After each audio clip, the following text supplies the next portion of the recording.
We have been, and I often hear, especially at funeral services, the 23rd Psalm. And my question is, we read it, we recite it, we teach it to our children, but has it ever been explained as to the 23rd number of the Psalm? First of all, the 23rd number of the Psalm is found in the Old Testament. 23rd number of the Psalm is found in the Old Testament, and it was written by, I think, one of the great kings of biblical times, and that was King David. Now, if y'all help me, I'll work this thing for you. Is that all right? Let's take anything that has been troubling us and just throw it behind us for the time being. The 23rd Psalm is one of the most healing prayers. Now notice what it says. Healing prayer that have ever been found in the is found in the 23rd Psalm of David in the Old Testament of the Bible. Now notice what it says, a healing prayer. Which means that lets me know that a lot of folk recite the 23rd number of the Psalm when they are sick or when trouble is upon them. But David wrote the 23rd number of the Psalm while he was commanding an army. And various things was coming up on him. Repeated often, it can turn around negative thinking, and it can assist people with fears, as can few others in our experiences. I found out that when times of trouble, times of sickness, and times of death, people use the 23rd numbers of the Psalm. But as we are looking at this, and I was reading, it says that this individual that wrote the explanation said that he got very, very sick. And he used the 23rd numbers of the Psalms as a prayer. He says that he repeated it anywhere from 20 to 200 times a day. That's a whole lot of praying. And he says, even though he did not believe the prayer at first, but down through the years, he got brainwashed with this prayer. And then he says that, and I'm going to change a couple of his words. It says retracing, and when I looked at retracing, I thought about when you trace something, that means that you follow it.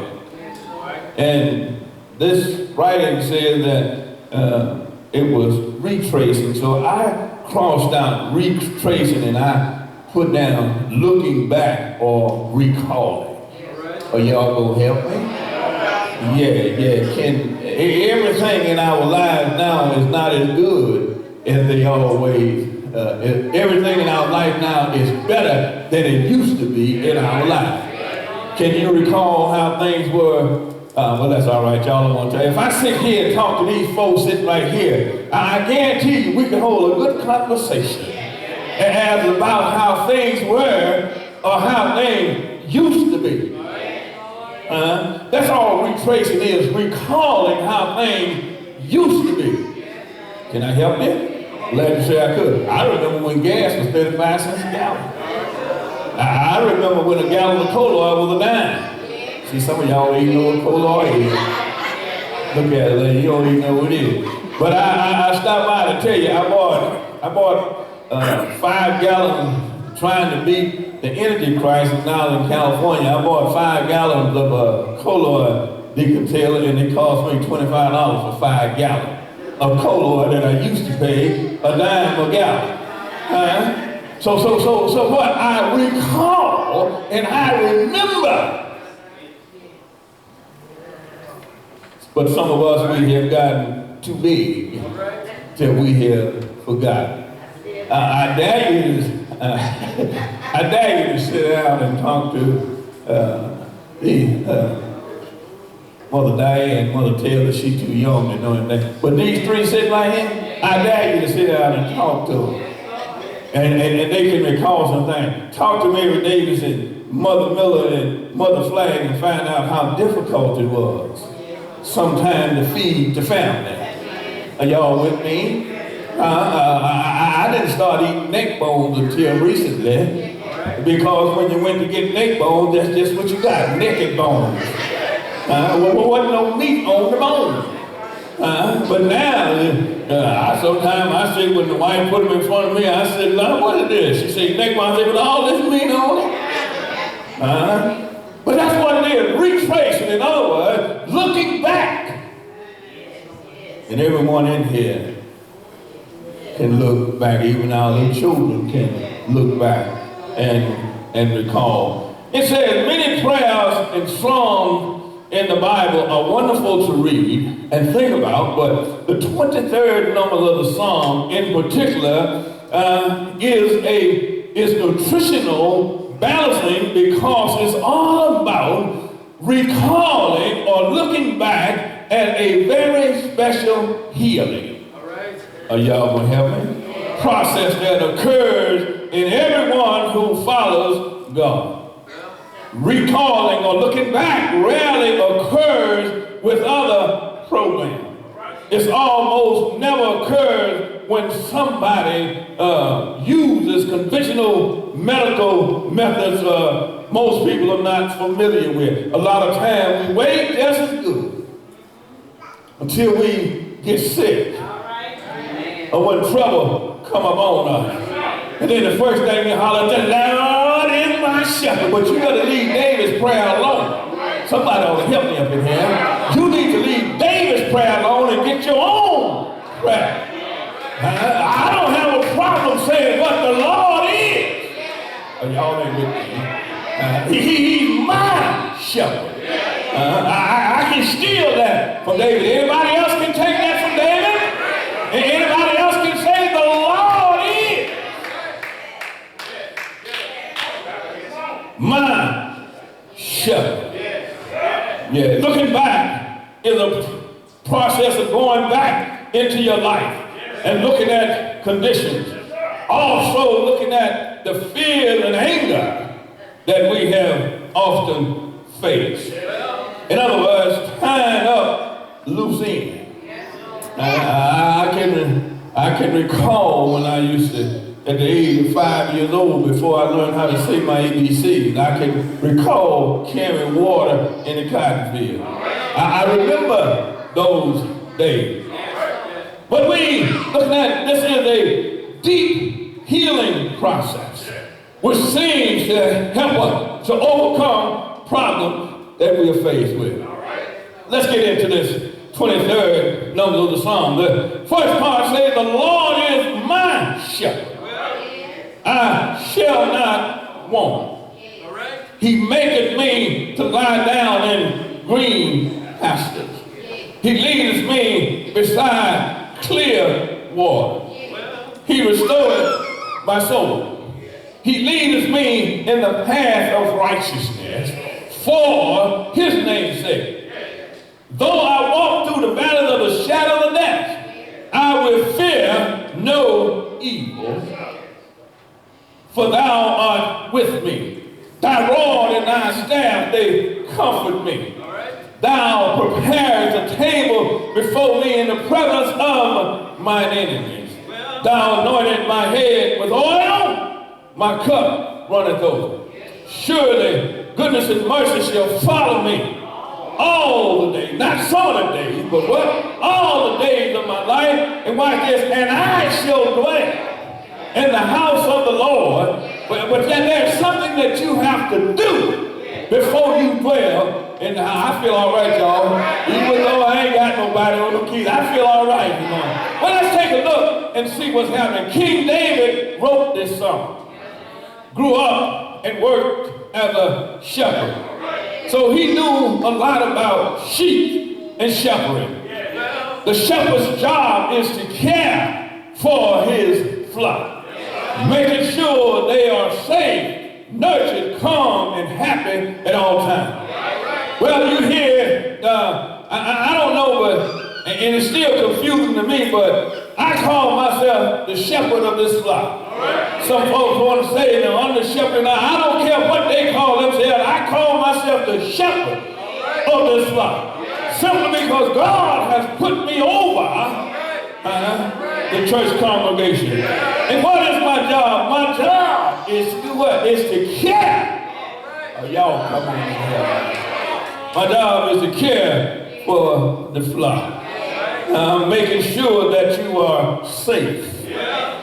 Making sure that you are fed. Well, Pastor Harris, you don't come to my house and cook and sit down at the table. I don't do it at mine either. But I make sure that we are nurtured and fed. Well, I don't understand. Today you are being spiritually fed. But what are you fed with? You are being fed with the word. Oh, y'all. Yeah. And you take the word and you eat the word. You digest the word and see how it will revive you. It'll make you strong. Are y'all with me? The word will take that frown. Preach, Harris. The word will take that frown off of your face and put a smile on your face. The word will take all of that hatred out of your heart. That old hardness in your heart. And it'll create in you a new heart. It'll also create in you a new spirit.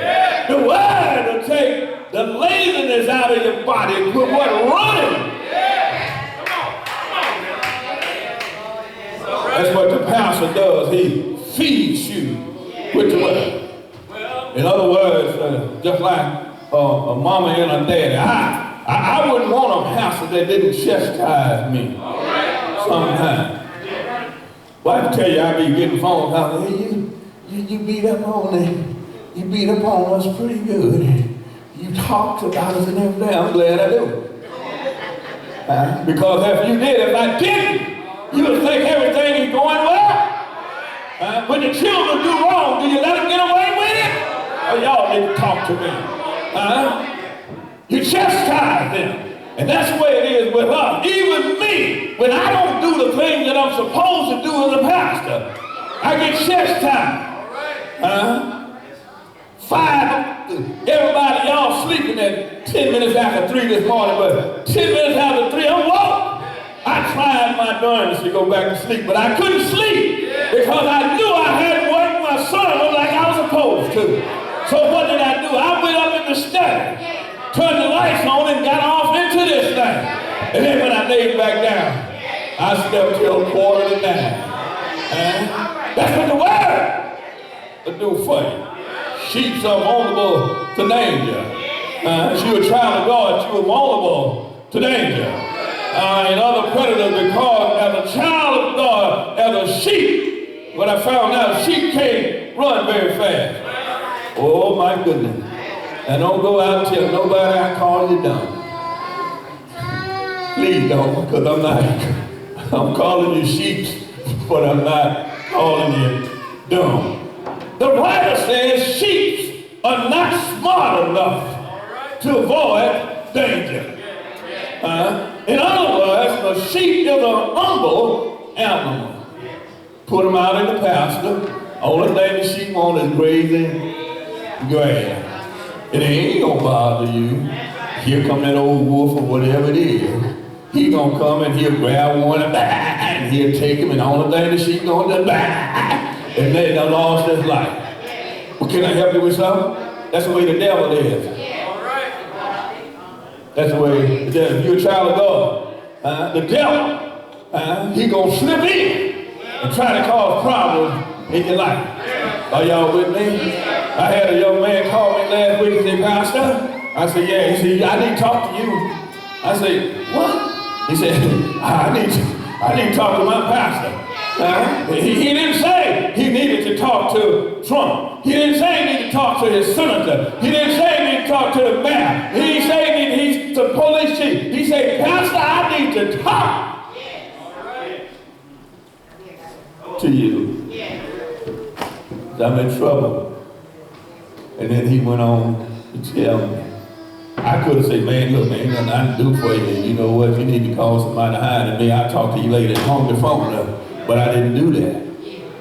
I'm on my job too. I'm on that white man clock too. But I had time to talk to one of my sheep. And then when I finished talking to the sheep, I could hear when I first started talking to them, I kind of hear a little crackling. But when I finished, I could hear some laughter. Y'all ain't following me, y'all. And that lets me know what? Soothing words. Words of what? Encourage.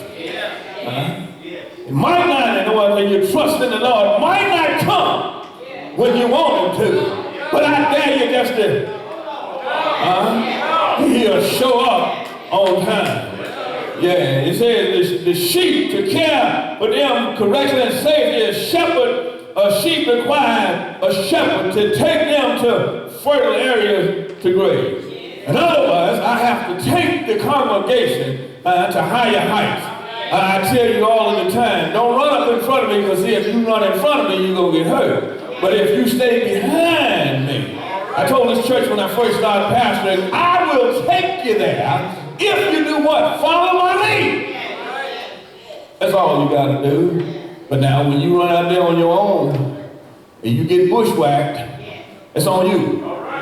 But as the pastor, as the shepherd of this flock, if you obedient and do what I ask you to do, I'll take you there. We might not get there in 1 year, might not get there, and then as Martin Luther King said, I might not be here to see you get there, but what? I'm going to feed you enough. All right. I'm going to share something with you that I've never said before. But I feel sorry for the boy coming behind me. I feel sorry for him. Not that I'm all that good and everything, but he gonna have to know what the heck he doing. Whoever it is that come behind me, he gonna have to know what he doing. He gonna have to have his ducks in order. Why, Harris? Because the congregation know what to expect. They know what to look for. And hopefully it don't happen soon. But if the Lord calls me on, don't take no year to find another pastor. Don't take no 3 months to find another pastor. You know what you look for in a pastor. You know what a pastor's supposed to do. And as long as you are without a shepherd, the sheep don't go. Preach, Harris.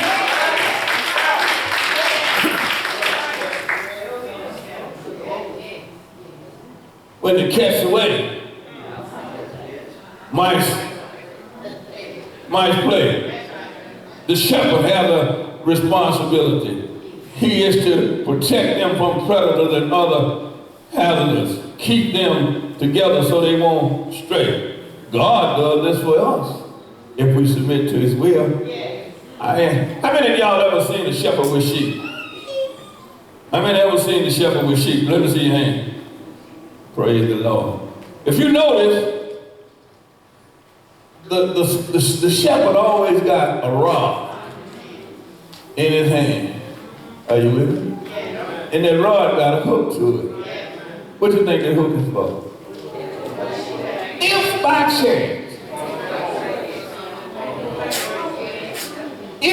chance, one of them young rambunctious sheep, one of these young rambunctious Christians join church today and want to run it tomorrow, fall in a hole. The only thing that the shepherd does, he takes his staff and he turns it upside down, reaches down in the hole, hook the sheep, and pull the sheep. Y'all ain't me. What a pastor does. That's what I do.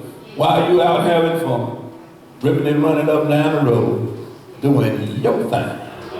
Your pastor is looking out for you. God does things for a reason. Watch this. He knows when to send the shepherd. I'm quite sure Mr. Johnny done told me. When I went to his room, he was sitting up in his chair, and the attendants came in and said, "We come to take you to surgery." I hadn't been in the room a minute. But I said, "Wait a minute. Before you take it, let's have a word of prayer." That's what a shepherd might not be there, might not show up all time on time. But prayer, y'all don't want to hear me. Let's get into this thing. The Lord is my shepherd. In other words, he helps us to find food, water, work, love, friends, all that we need to survive. Are y'all gonna help me? He also protects us from evil. He also gently guides us and prods us when we step out of line. In other words, the Lord will do things to get your attention when you are not walking right. Are y'all gonna help me? Or when we deviate from the way of living that has been set down by the Bible to us. This is the reason why you hear me say the Bible is a how-to book. And hopefully when I finish with this song, it'll tell you how to get out of any trouble that you might get in. Y'all need to help me. I shall not want. We interpret it to mean that I will have everything I need if I allow the Lord to be my shepherd. Are y'all with me? Come on and help me now. I may not have everything that I like this. The ego might not have everything that the ego wants me to have. But I will be cared for, loved, and provided for very well if I do what? Love and trust in the Lord. Might not have a Rolls Royce, but an MKS do just as well. Rolls Royce can't go nowhere, the MKS can't go. Rolls Royce can't go where my truck can't go. And I tell them in a heartbeat, if my truck can't go there, Joe Harris ain't going there. Or y'all ain't with me up in here. This is the line, one of the most powerful in the prayer. I shall not want mean that if I trust in the Lord, I will be all right. I will have health, money, friends, family, love, respect, and everything else to make me happy. Are y'all gonna help me? The line sort of wakes up one and says, you can have it all, at least what you need, when you let God run your life. That's I shall not want. Are you gonna help me? He maketh me to lie down in green pasture. Come on, y'all. Sheep require plenty of green pasture to graze or to eat. So at one level, this line means God will provide all of my food and my needs. Boy, he can't eat steak like I used to, because it causes medical problems for me. But I don't have no problem eating tuna fish. Talk to me, somebody. But I don't have a problem eating a can of spam either, if I have to.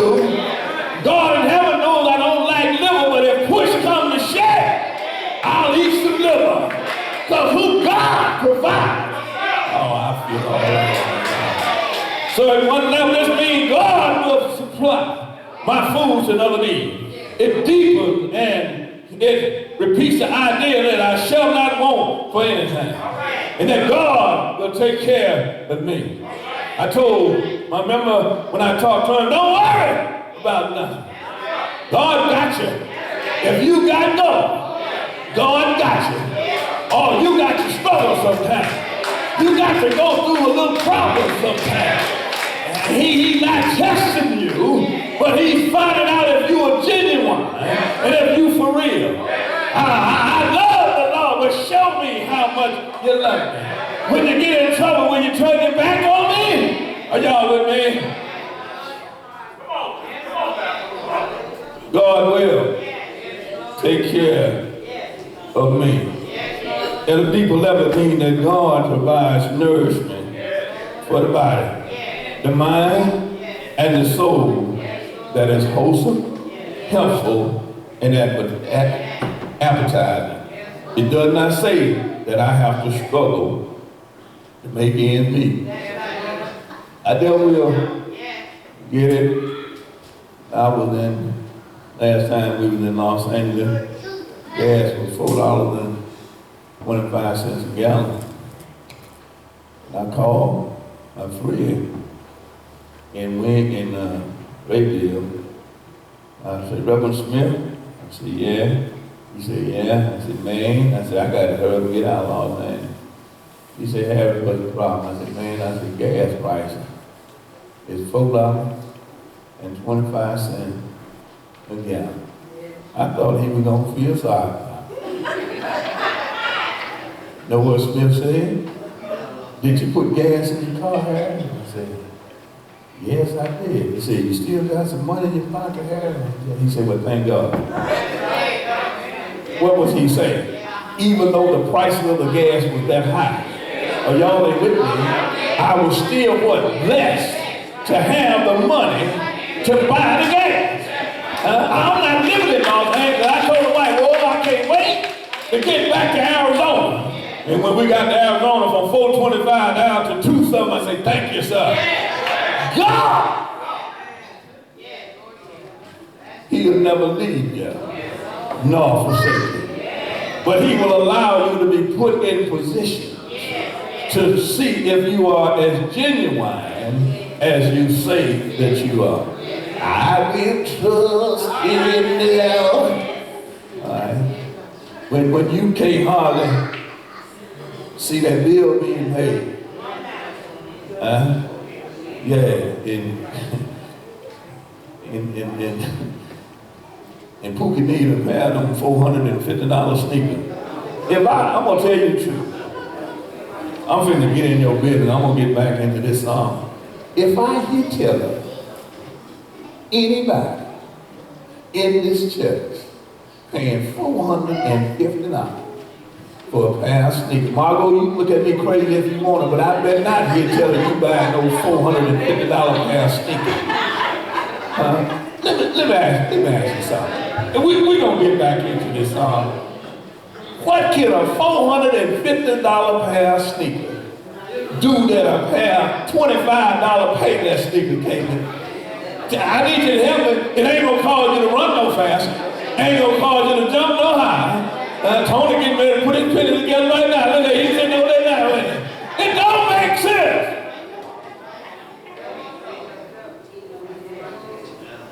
God don't bless no mess like that. That's a what? That's a waste.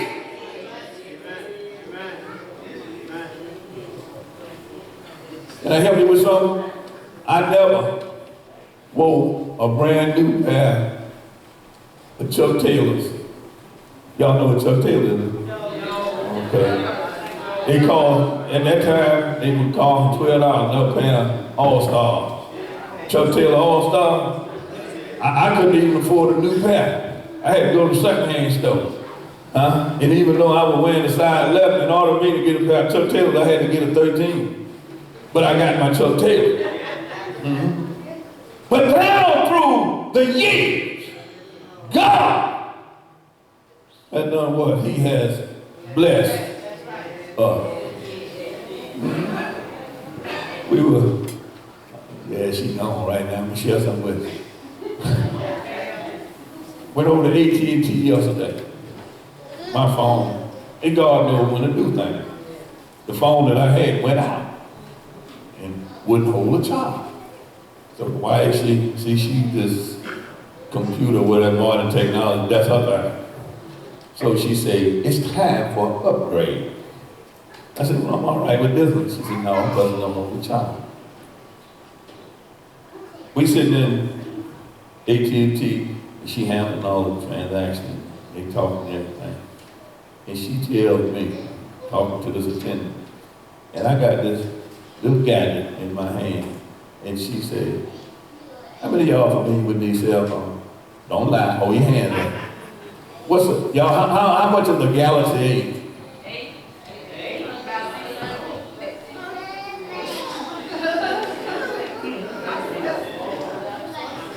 Look at Mother Flash. Mother Flag. Mother Flag. Mother Flag. On your pastor's desk in my study is a Galaxy 8. And so her and the wife and this attendant, they talking and everything, and I'm saying, I don't need this thing, this phone and everything. And the charger was $35. The car charger. The case that you put on the side, that was $50 one day. Something else that go on there, that was $35. So I'm just sitting there, and I'm already told, I say now, don't mess with music, cause ain't nothing in there. So women is slick, fellas. They got them little secret compartments, and they can hide stuff. So she turned to the side. And, all right. How about this lady talking and I'm saying, this old phone and everything. He don't know that that phone that he's holding in his hand is $800. I said, you ain't gonna pay $800 for this. No, they slick. They got these promotional packages. That $800 phone only cost me $24. I can try to solve handle that. Yeah, don't, you know. That's all the phone cost. For $24. If Joe Harris Jr. had to pay man, they went wrong with the flip top. And you still say hello and hold a conversation, don't you? But now here I'm walking around with $1,000 worth of communication on my side.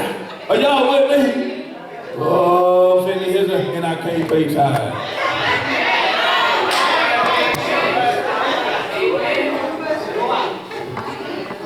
Notice what it says. God will lead me to green pasture, which means all things go. Notice what it says. He maketh me to lie down. In other words, on this Christian journey, you get tired sometimes. Yeah. You got to take this G, okay, you got to replenish your body because everything is gone. And instead of, now watch this. The body, God's body. I need some amen if you know what I'm talking about. God made this body. Your body will tell you when it is tired. Am I right? Your body will tell you when it's time for you to give it some rest. But look at what they're going out and made Gatorade and all that other nutritional drink to help you go on. What's that? 6 hours. What is that? You said it. Don't be 5 hours. Your body is what? Tired. You are physically tired. God's body that told you it's time to sit down and rest. Now you gonna go get 5 hours and drink 2 of them things. Now you got 10 hours to put on your body to make you still go. But then, when your heart start acting up, when your blood pressure goes up,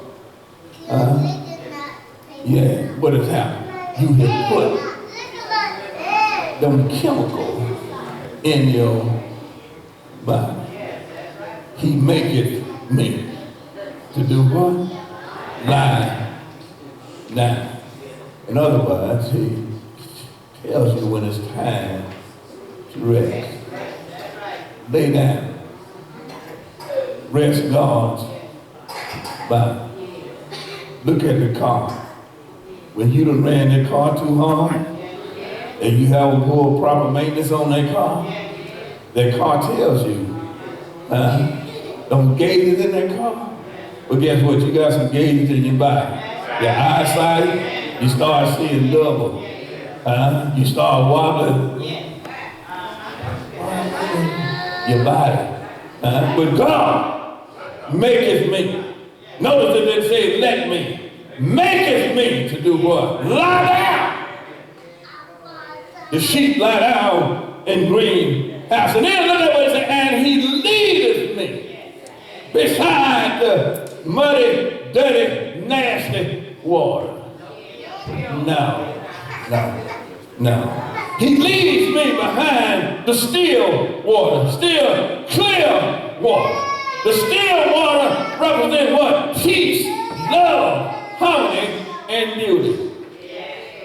Are y'all with me?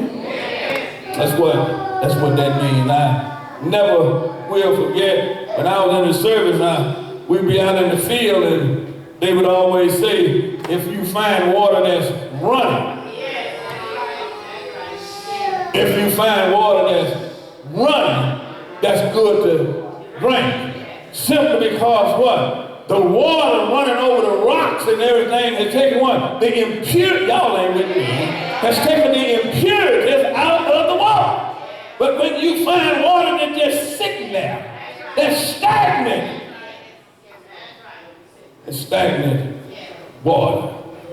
He leadeth me beside clear water. Oh my goodness. And then after everything and all that you have gone through, listen to what it says, he restored my soul. Are y'all with me? When you are looking back, recalling the traumas and the problems that we had, he restores what? Your health and your joy. One feel that his soul has been lost, stolen, and destroyed. This line is extremely comforting for those who have this feeling about their life. When trouble comes in your life, don't give in to the devil, but he restores your soul. Listen to what he said. He leadeth me in the path of righteousness for his name's sake. When one is healed, often one does not know what direction to turn to. But looking back and remember assures you that the Lord will lead you in the direction of righteousness. Meaning that the path that he leads you down is wholesome and what? Full of integrity. God won't never leave you, nor will he forsake you. Though I walk through the valley of the shadows of death, I will fear no evil, for thou art with me. Now keep in mind, this is David, the commander of the army. And these are some of the things that he is faced with. Trials and tribulation, enemies on every side. But David says, what? I will trust in the Lord. I stopped by today to tell you, pleasant matter, whatever you're faced with, whatever come up in your life, just trust in God. And he will do what? Direct your path. My strength comes from that plaque I got on the front of my truck. God will never shut one door without opening another one. I wouldn't tell you something that I haven't tried. I encourage you to do what? Hang in there. Don't get in front of him. Just wait on him. And he will open doors for you. Are you going to help me? Yeah, Lord, I walk through the valleys of the shadow of death. I feel no evil, but thou art with me. David was faced with death every day. Oh, y'all can talk to me. When I was in Vietnam, every day I was faced with death. But every day I talk to the Lord. I didn't do everything I was supposed to, but I still trusted in the Lord. Are y'all going to help me? David said, though I walk through the valleys. And that's when most of the time, those of us who have been in the army find out that your ambush come when you are down in the valley. You got the enemies on both sides. And you're subject to get ambushed. But David says what? Though I walk through the valley, the shadow of death. Listen to what he says. I will fear. I'm not going to fear no evil, for he is with me. Who's with me? God. And irregardless as to what might happen, I'm going to still trust in the Lord. Many people say that this is an important song. It tells us that, yeah, you may need to walk in difficult territories in your life. All of us, if you're grown, we have walked into some difficult situations in our life. But you don't need to fear, for the Lord is with you. When one remembers, one indeed needs to move back into the issues. They need to look at correcting, healing, and reframing a different understanding. Then I like what it says. It says, thy rod and thy staff, they comfort me. I told you about a shepherd carrying a rod and a staff to guide the sheep and to ward off wolves and other predators that would cause harm to them. I stopped by today to tell you, your pastor, he's standing by offering up prayers to God for you. It hurts me when I have to conduct funeral services in a nursing home. Not a nursing home, in a funeral home. Simply because that lets me know that the individual didn't have a pastor or a church. But I stand by to tell you that the Lord has his rod and his staff. Are you going to help me? You may get prodded or pushed at times, but it's for your good. When you don't do the thing that you are supposed to do as a child of God, he has a way of getting your attention. I've had numerous members to tell me, Pastor Harry, you wasn't lying when you said if you don't pay your tithes, give you our money to the church, that we won't be able to enjoy. One of my deacons, he told me, he said, Pastor, I didn't pay my tithe, but the ball joints on my truck went out.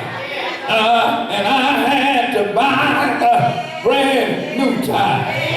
And I just put a smile on my face because I know that what he had to pay out was more than his tithe. Are y'all gonna help me?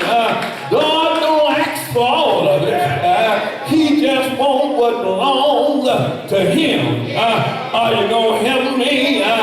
His rod and his staff comforts me. Are you going to help me? Thou preparest the table before me in the presence of my enemy. This tells us that through this walk of life, you're going to encounter some enemies. I heard last night say, for we wrestle not against flesh and blood, but against power, higher powers, and spiritualities in high places. Are y'all gonna help me here? But there is nothing that you can do about it. But I dare you to get on your telephone and dial 111 and talk to the Lord, and He will fix it for you. Can I get a witness? I stopped by to tell you there may be times when you think your table is bare, but just trust in the Lord, and you will supply, you will survive. It says a table of feast will be spread before you while you are in the presence of the one that opposes you. Laugh at me if you wanna. I dare you to laugh at me. I am, you don't hear me. I am all right because God got His arms wrapped all around me. Are you gonna help me? Sometimes I lean to the right, but my God, He props me up. I lean to the left, but my God, He props me up. Might not have everything that I want. God, y'all ought to help me here. I say, God, help me say, God. I say, God, prepare the table before me in the presence of my enemy. They might dig a ditch for me, but I stop by just to warn you. If you dig one ditch, you better dig two, because the one you dig for me just might be for you. God will take care of me. Can I get a witness? I heard He anointed my head with oil. Anointing the head with oil was a practice in the day to show honor to an individual. There is something very holy and special about recalling the process which takes us back to God and perfection. I stopped by to tell you my cup running over means that I'm given more than I can use or more than I need. I am truly blessed abundantly, and love and His care goes beyond my wants and needs. Are you gonna help me? A lot of times on my way to the job, I look out in the garage. There's 3 vehicles in the garage, but only 2 can be driven at one time. I have more than I need, but because my Lord and your God have blessed me the same way that He blessed me. If you lean and depend on Him, He will bless you. Surely, help me say surely. Surely, y'all help me say surely. Surely, goodness and mercy shall follow me all the days of my life. Mean goodness and mercy shall go with me wherever I go, whatever I do, even if I'm in unfamiliar areas of places. It is future present protection. The use of the word mercy implies that I will sin, or I will not act right. I will not speak right. But my God and your God, He is able and He will forgive us. Is it all right? Is it all right? Let me hear you say yeah. Finally, it says, and I will That's the 23rd numbers of Psalm. I will. Help me say I will. I will dwell in the house of the Lord forever. This is not a physical house, but rather it means keep close attention and focus on the Lord. Live by the rules that were sent out by God to dwell means to abide, which means to embrace and to follow and be with the one. I'm through, y'all. That's all. Ain't no more. But I got something else to tell you. I will dwell in the house of the Lord. I heard John say that Jesus said, I go away to prepare a place for you, that where I am, there you may be also in my Father's house. Do you know he said it? Wave your hands if you know he said it. In my Father's house there are many mansions.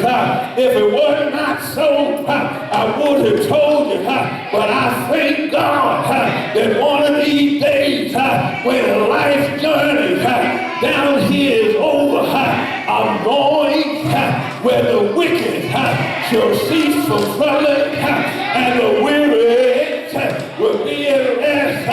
I'm going to the land of no more crying, no